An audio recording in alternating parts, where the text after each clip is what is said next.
అందరికీ నమస్కారం. జీవితంలో ఎప్పుడూ పరుగెడుతూనే ఉండాలా? ఈ ప్రశ్నకు సమాధానంగా ఓపికతో ఎదిగే ఒక అందమైన మార్గం గురించి ఈరోజు మనం తెలుసుకుందాం. మనందర్నీ అప్పుడప్పుడు ఈ ప్రశ్న ఆలోచింపచేస్తుంది కదూ. ప్రతి దాంట్లో వేగంగా ఉండాలనే ఒత్తిడి మనందరిమీద ఉంటుంది. కాని ఒక్కసారి ఆలోచించండి, నిజంగా అంత పరుగు అవసరమా? అస్సలు మనం ఎందుకండి ఇంత తొందరపడతాం? ఎందుకంటే త్వరగా విజయం కావాలి, వెంటనే ఫలితాలు కళ్లముందు కనిపించాలి. ఇది అచ్చం రద్దీగా ఉండే బస్సును అందుకోడానికి పరుగెత్తినట్టే ఉంటుంది. మరి ఈ పరుగులో మనశ్శాంతిని దూరం చేసుకుని ఒత్తిడిని పెంచుకుంటున్నాం. అయితే దీనికి ఒక అద్భుతమైన ప్రత్యామ్నాయముంది. దాని పేరే నిశ్శబ్ద సమ్మేళనం. ఇది ఒక చిన్న రహస్యం లాంటిది. ఎలాంటి హడావుడి ఆర్భాటం లేకుండా చాలా నిశ్శబ్దంగా పనిచేసే ఒక మాయాజాలమనమాట. సరే, మన ముందు రెండు దారులున్నట్లు ఊహించుకోండి. ఒకటి ఎప్పుడూ రద్దీగా హడావుడిగా ఉండే ఒక పెద్ద హైవే. ఇక రెండవది ఎంతో ప్రశాంతంగా పచ్చగా ఉండే ఒక పల్లెటూరి దారి. ఈ రెండింటిలో మనం ఏ దారిని ఎంచుకుంటామనేదే మన ఆలోచనా విధానాన్ని చూపిస్తుంది. సరే, ఇప్పుడు ఈ అందమైన ఆలోచనను కొన్ని సరళమైన కథలతో అర్థం చేసుకుందాం. అచ్చం మన అమ్మమ్మ చెప్పే కథల్లాగా. ముందుగా రాహుల్ని చూద్దాం. రాహుల్ చాలా ప్రశాంతమైన విద్యార్థి.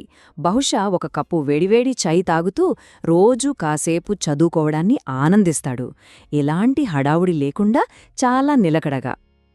ఇప్పుడు ఆశను చూద్దామా? మనలో చాలామందికి ఆశా పరిస్థితి బాగా తెలిసే ఉంటుంది కదూ. పరీక్షల ముందు రాత్రి ఒక్కసారిగా అంతా చదివేయాలనే ఆ కంగారు, ఆ ఒత్తిడి మనందరికీ అనుభవమే. ఇక్కడ తేడా గమనించారా? రాహుల్ రోజూ చేసే ఆ చిన్న ప్రయత్నమే కాలక్రమేణా పెద్ద ఫలితాన్నిచ్చింది.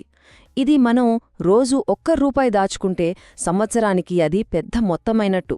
ప్రశాంతమైన నిలకడైన ఎదుగుదల అంటే ఇదే. ఇప్పుడు అరవింద్ కథ చూద్దాం. అరవింద్ ఒక ఉద్యోగి.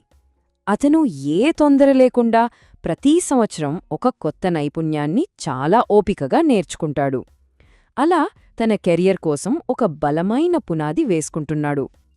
మనోజ్ పద్ధతి దీనికి పూర్తి భిన్నం. జీతం కొంచెం ఎక్కువ వస్తుందని తరచుగా ఉద్యోగాలు మారుతుంటాడు. అతని ప్రయాణం ఎలా ఉంటుందంటే కదులుతున్న ఒక బస్సు నుండి మరొక బస్సులోకి దూకటం లాంటిది. ఇది చాలా ప్రమాదకరం, అలసట కలిగించేది కూడా. అరవింద్ నిశ్శబ్దంగా నేర్చుకున్న నైపుణ్యాలు ఒక బలమైన చెట్టు వేర్లలాగా అతని కెరియర్ను భవిష్యత్తులో స్థిరంగా ఉంచుతాయి. కాని మనోజ్ పరుగులో వేగముంది కాని స్థిరత్వం లేదు. ఈ జ్ఞానం కేవలం కథల్లోనే కాదు, మన చుట్టూ ఉన్న చిన్న చిన్న విషయాల్లో కూడా దాగి ఉంది. ఇప్పుడు వాటిని చూద్దాం రండి. ఇది మన పొరుగువారి లేదా బంధువుల స్ఫూర్తిదాయకమైన కథలాంటిది. వారు తమ సంపాదన గురించి ఎప్పుడూ గొప్పలు చెప్పుకోరు, కాని చిన్న చిన్నగా నిశ్శబ్దంగా చేసే పొదుపు కొన్ని సంవత్సరాల తర్వాత వారికి అపారమైన సంపదను, ప్రశాంతమైన జీవితాన్ని అందిస్తుంది. మన ఎదుగుదల ఒక గ్రీన్ హౌస్లోని మొక్కలాంటిది. దాన్ని ప్రైవేటుగా జాగ్రత్తగా పెంచితే బలంగా ఎదుగుతుంది.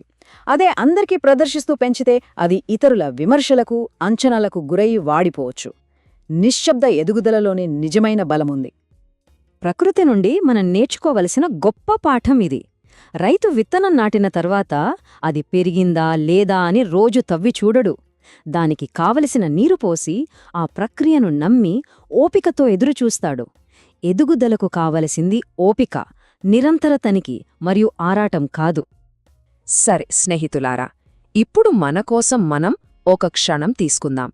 ఈ సరళమైన ప్రశ్నలతో మన జీవితాల గురించి ఒక్కసారి ఆలోచిద్దాం.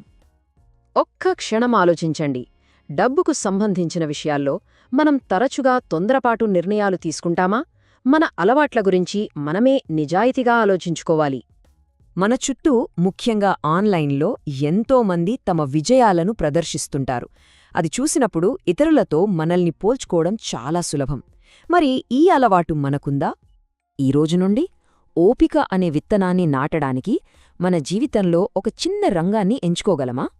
అది మన పొదుపు కావచ్చు, ఒక కొత్త నైపుణ్యం కావచ్చు, లేదా మన ఆరోగ్యం కావచ్చు. సరే, ఇప్పుడొక చిన్న సరదా ఛాలెంజ్ తీసుకుందామా?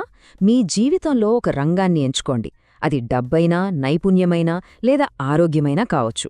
30 రోజుల పాటు ప్రతిరోజు ఒక చిన్న పనిని నిశ్శబ్దంగా చేయండి. వచ్చే మార్పు మిమ్మల్ని తప్పక ఆశ్చర్యపరుస్తుంది.